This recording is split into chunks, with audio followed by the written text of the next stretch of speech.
Olá pessoal, bom dia. Vídeo aula 6, Introdução à Administração. Vamos falar agora sobre constituição e legalização.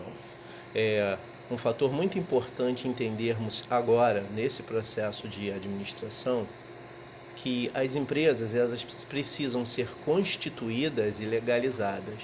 O que é constituir uma empresa? É determinar o ramo de atividade, o número de sócios, se vai ser uma firma individual, se vai ser uma sociedade, verificar a documentação, como a empresa deve ficar organizada. Então, partindo desse ponto, nós começamos essa nossa videoaula.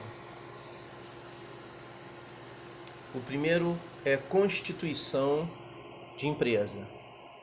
A ideia caracteriza-se pela empresa como pessoa jurídica constituída de um ou mais empresários, sócios ou acionistas, visando lucro.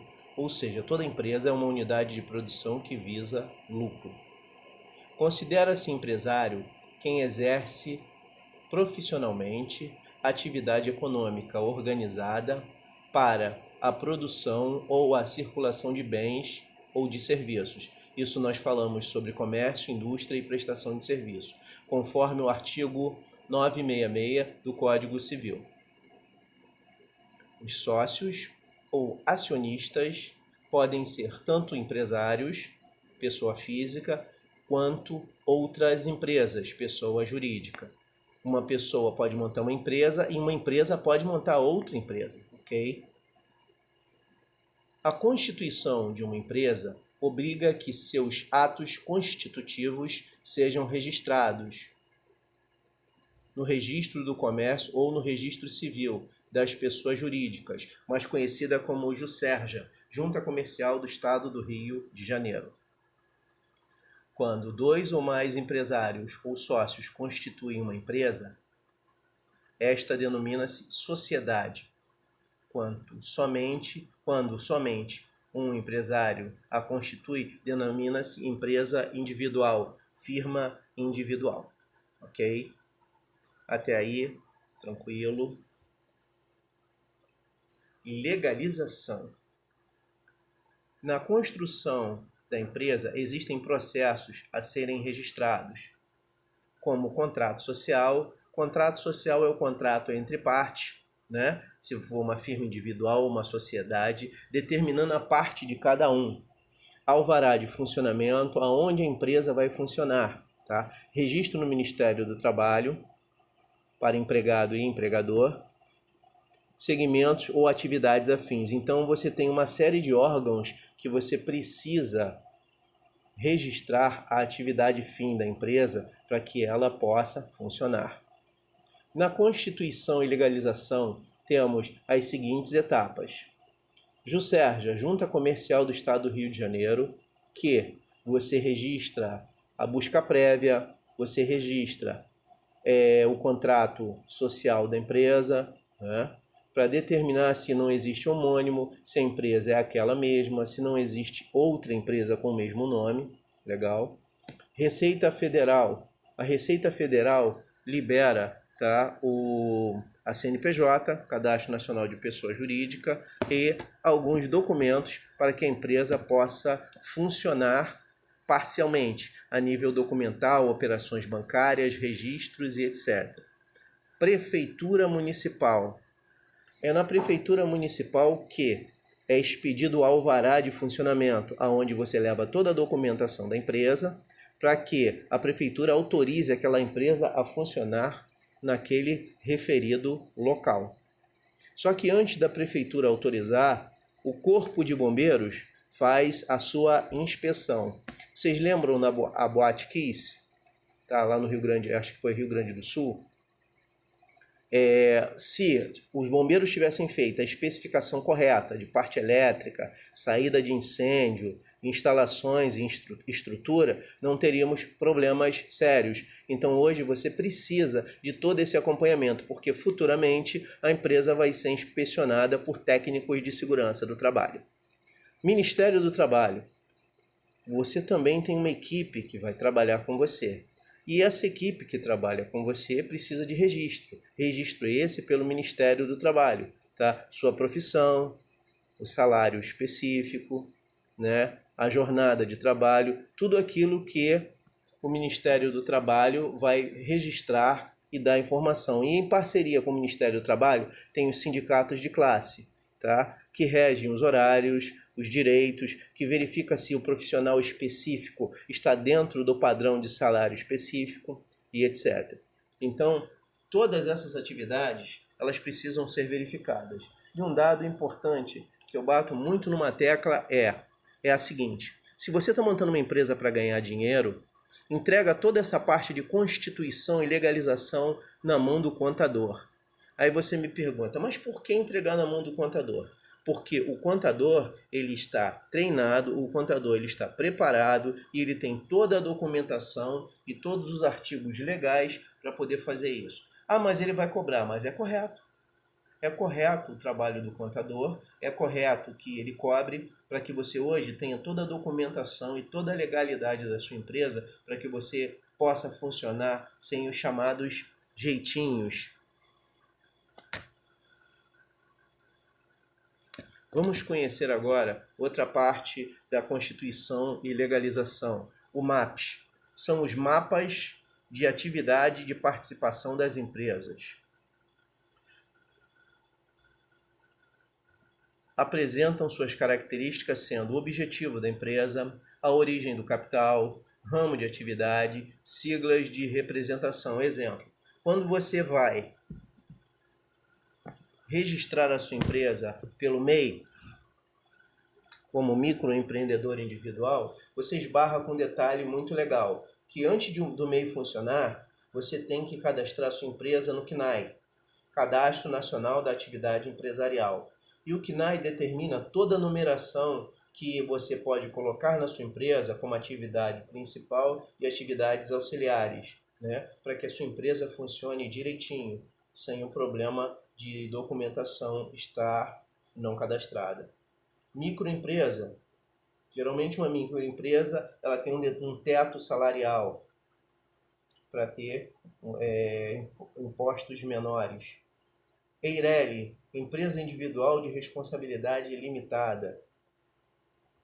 Firma individual é uma empresa com apenas um dono. LTDA, mais conhecida como limitada, tá? A empresa limitada, ela tem a característica básica que a empresa tem um limite de capital, tipo a firma individual, que a característica básica é apenas um sócio. Tipo a SA, a Sociedade Anônima, que a característica básica da sociedade anônima são as ações, são as participações dos sócios, é a abertura do capital, é quando uma grande empresa você abre o capital da empresa. Vou citar um exemplo para vocês que é bacana. Vou citar até um personagem do filme do Batman, tem uma cena que a empresa da família dele fica avaliada em mais de 100 bilhões. Por quê? Porque os sócios abrem o capital da empresa. Então, automaticamente, ele, por ser herdeiro, ele, por ter a maior parte das ações, recebeu a mixaria de 20 bilhões de dólares pela empresa, ou um pouquinho a mais, né? Com esse dinheiro que ele recebeu, ele comprou a maior parte das ações da empresa e tornou-se acionista majoritário. Entendem? Você comprar a maior parte das ações para continuar mandando na empresa. Isso quer dizer que, vamos pensar, se uma empresa vale, sei lá, 40 bilhões e o dono da empresa ganha 20 bilhões nela e mantém a parte dele, ele vai usar 20 bilhões e vai continuar mandando na empresa. Cooperativas é quando todas as pessoas que trabalham são sócios, são os cooperativados, eles são cadastrados e tudo aquilo que é faturado é dividido. E existem outros tipos de empresa, outros tipos de agressivos, como trustes, cartéis, monopólio, oligopólio, monopsônio, oligopsônio, corporações e etc. São denominações internacionais de atividades empresariais, ok? Vamos falar um pouquinho sobre contrato social.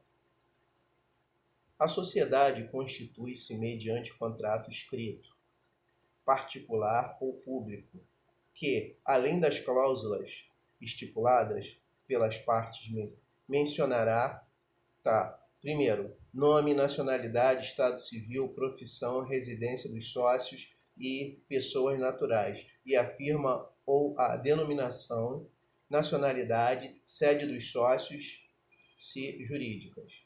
Segundo, denominação, objeto, sede, prazo da sociedade, por quanto tempo a sociedade vai durar.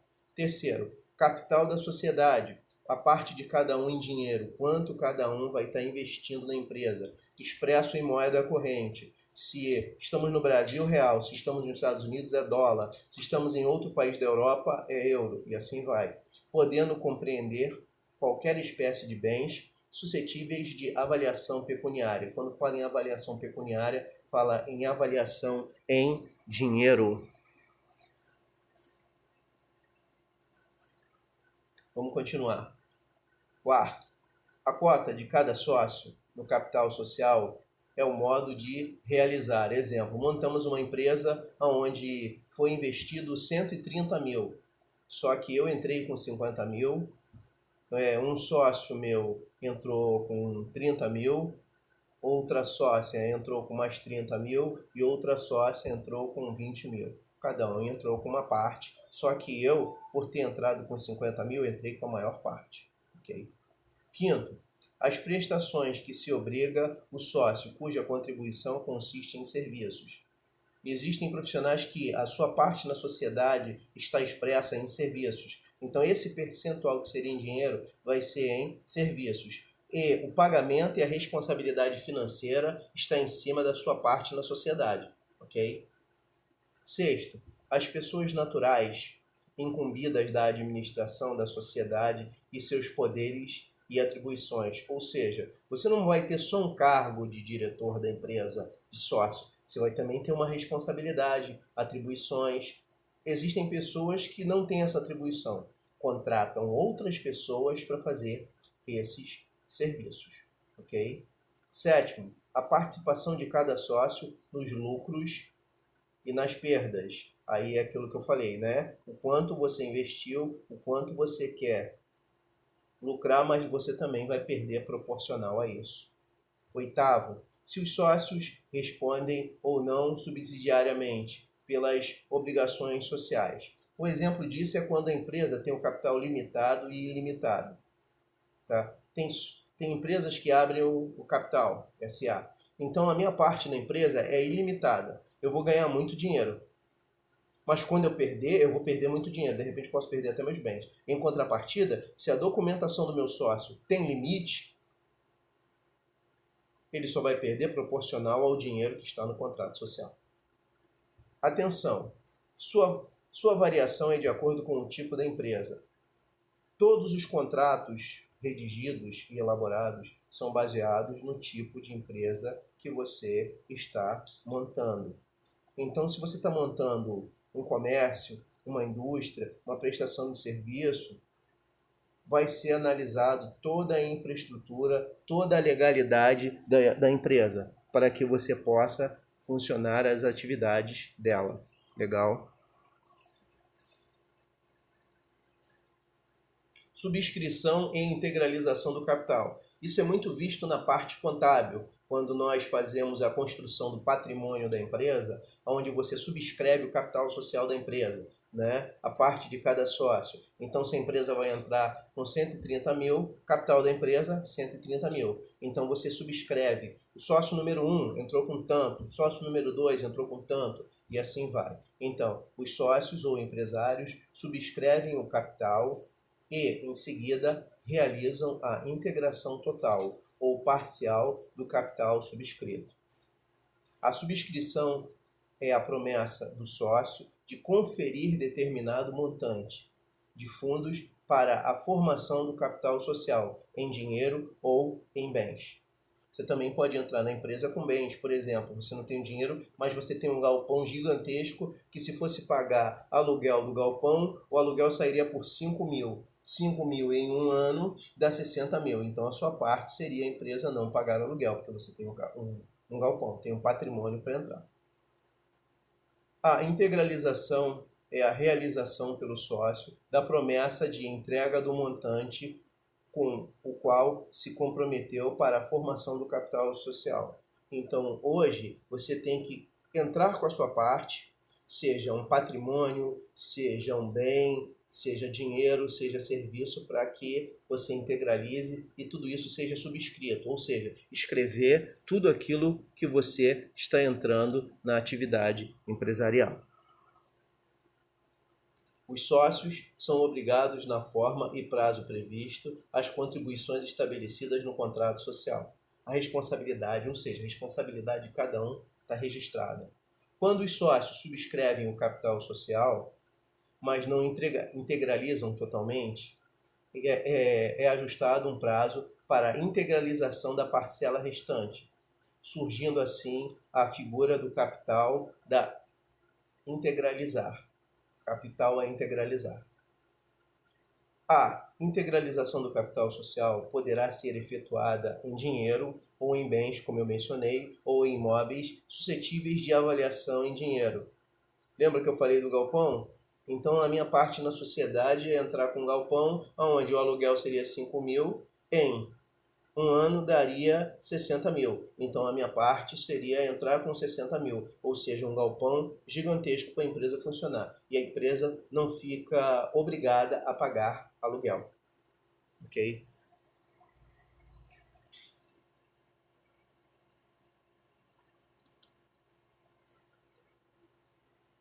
Agora, vamos conhecer a classificação das empresas.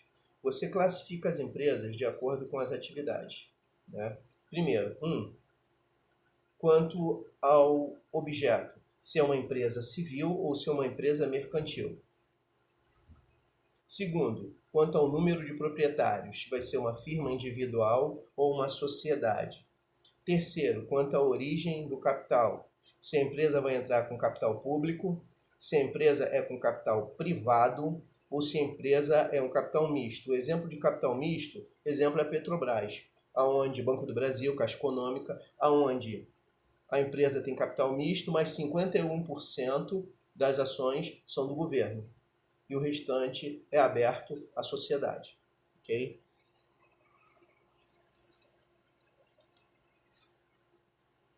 Quanto à responsabilidade dos proprietários, a empresa pode ser limitada, limite de capital, a empresa pode ser ilimitada, abrir o capital, vamos produzir, vamos crescer e assim vai. Mas também podemos ter altas perdas. E mista, um sócio pode querer abrir o capital e o outro não. Legal? Aí aquele detalhe, a responsabilidade. Aquele que abriu, se tiver perdas, vai ter perdas ilimitadas. 5. Quanto ao ramo de atividade. Primeira atividade, extrativa, que é o chamado extrativismo. Extrativismo animal, extrativismo vegetal, extrativismo mineral. Extrativismo animal, caça, pesca. Extrativismo vegetal, corte de madeira, retirada de plantas medicinais, etc. Extrativismo mineral, extração de minério, ferro, aço, ouro e o próprio petróleo, né? Atividade agropecuária. Vocês cansam de ver na TV aí os chamados agronegócios. Você tem agricultura e pecuária. O que é agricultura? Cultivo de plantas. O que é pecuária? A criação de animais. Por isso a ideia da agropecuária. Cultivo de plantas e criação de animais. Indústrias. Existem vários tipos de indústrias. A indústria é a transformação da matéria-prima em produtos acabados por diversos processos. Processo térmico, processo químico e processo mecânico. Nós temos indústria de reciclagem, nós temos indústria de montagem de peças, nós temos indústria de tecnologia, nós temos indústria de beneficiamentos e etc. Aí nós temos as atividades comerciais, comércio de bens, comércio de serviços, tá? Compra, venda, importação, exportação, atacado, varejo. Prestação de serviços. No segmento de prestação de serviços, transporte, educação, tecnologia, comunicação, saúde. Então, existem várias formas de prestar serviços. Manutenção, consertos. E temos o setor quaternário, que é o ramo novo, que entra as ONGs, tá? Organizações não governamentais que vivem da verba de doação, ok?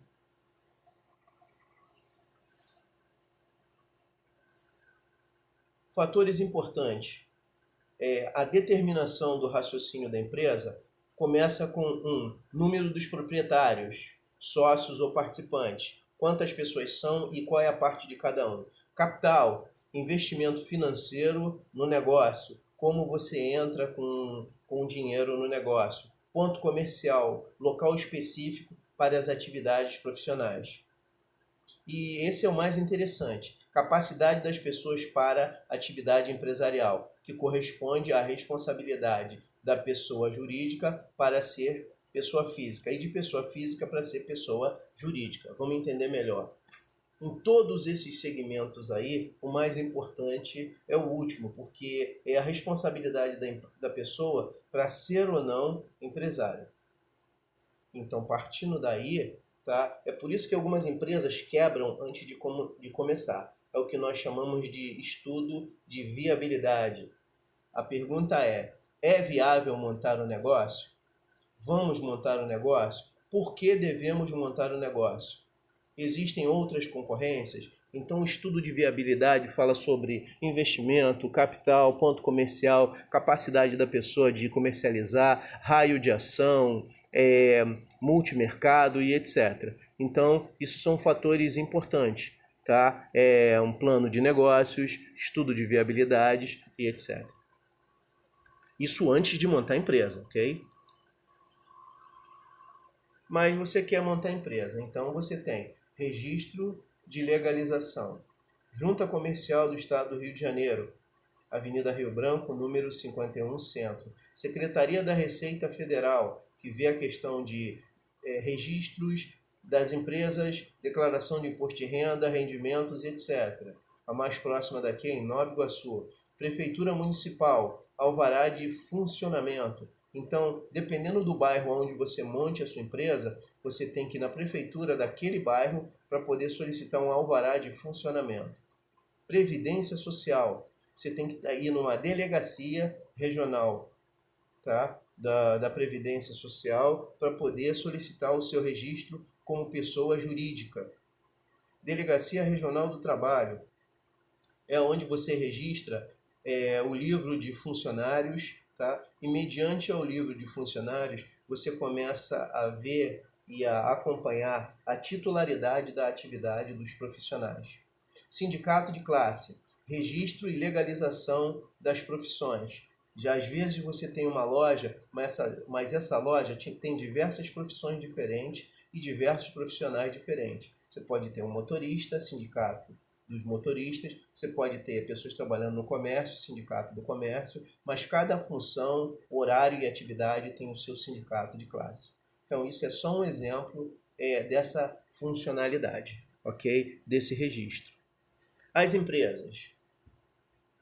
Hoje, pensando em empresa, falamos que empresa é uma unidade de produção resultante da combinação de 3 fatores: recursos naturais, trabalho e capital, com o objetivo de lucro. Então, toda empresa visa lucro. Como classificar suas atividades? Através do CNAE, como eu falei logo no início do MEI, Cadastro Nacional da Atividade Empresarial. Né? Você, quando está cadastrando a sua empresa, você verifica. Por exemplo, eu montei uma loja. Então, a minha principal atividade na loja é venda de materiais de construção. Então, o meu CNAE me deu um número principal, materiais de construção. Aí vem atividades auxiliares. Mas na minha loja, eu vou vender produtos de limpeza. Beleza, então tem um segundo código. Terceiro, vou vender madeira. Tem outro código.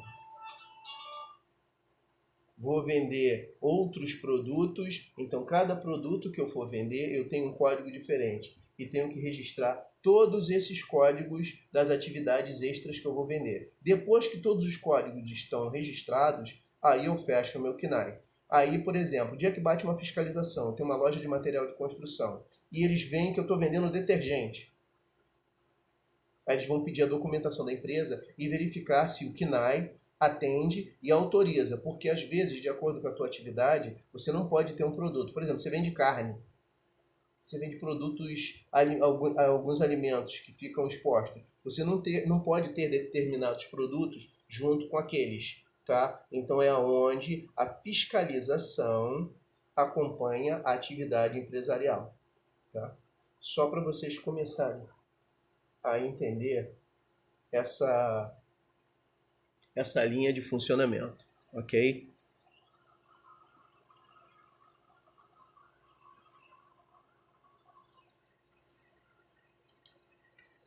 Atividades empresas. Vamos conhecer algumas atividades empresas. Cartel.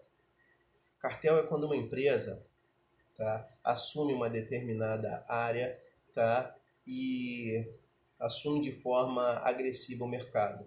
Monopolizar é você dominar o produto, a venda de um produto numa determinada área, monopólio. Oligopólio é você dominar a compra de um produto numa determinada área. Aí você tem o monopsônio e o oligopsônio, que são segmentos antagônicos. Trust é uma dominação agressiva do mercado. É quando você entra no mercado e você faz propostas altíssimas e financeiras para tomar o mercado. Não tem negociação. Você chegou e, por exemplo, eu vou comprar um imóvel, tá? E eu quero aquele imóvel, o imóvel vale 1 milhão, eu vou oferecer 3 milhões. Então eu vou vender, a pessoa vai ter que vender. Porque ninguém segura tanto tempo um valor agressivo de mercado para aquilo. E às vezes a pessoa que está comprando já tem uma projeção de um negócio que vai render 2, 3 vezes mais aquele dinheiro da venda do imóvel, que ninguém sabe. Tá? É como se você dominasse o mercado daquela área. O exemplo disso. Vocês já viram que em alguns lugares, quando está prestes a abrir, por exemplo, um posto da Light, alguém corre e abre uma Xerox em frente? Por quê? Porque monopoliza o mercado, monopoliza o segmento. Legal? Corporações. Corporações são grandes empresas. São empresas muito grandes, a tal ponto, tá, que o faturamento de uma empresa dessas corresponde ao faturamento de uma empresa de terceiro mundo, né? Então, só para vocês começarem a entender a importância e o tamanho de alguns tipos de empresas que vêm para agredir o mercado, né? Então, hoje, quando você constitui e legaliza uma empresa, você tem que atentar uma série de importantes fatores, tá? E principalmente o estudo de viabilidade. Eu ganhei, quando o estudo de viabilidade ganhou vulto, algumas empresas, eu fiz estudo de viabilidade em umas 2 empresas e parei de fazer porque o empresário brasileiro prefere falir do que investir em viabilidade. É como se dissesse assim: você tem 100 mil reais na mão, você quer montar um negócio. Então, se eu for fazer um estudo de viabilidade para dizer se o negócio é viável ou não, eu vou te cobrar 10% do valor que você tem, vou te cobrar 10 mil. Então você tem um estudo de viabilidade. E nesse estudo está lá que não é viável você montar aquele negócio ali. Aí alguém fala, pô, mas você perdeu 10 mil, tudo bem, mas você tem um estudo de viabilidade que você pode implantar ele em qualquer outro lugar. E de repente em outro lugar o teu trabalho pode gerar muito mais sucesso, pode te gerar muito mais dinheiro. Aí a pergunta é, como que vai te gerar mais sucesso e mais dinheiro? Porque o estudo já está feito, é só você implantar o estudo sobre uma nova realidade. É assim que funciona o estudo de viabilidade para os novos mercados e as novas atividades. Legal? Então, galera, a gente fecha por aqui. Não esqueçam esse momento que a gente está tendo, tá? E grande abraço a todos. Tchau, tchau.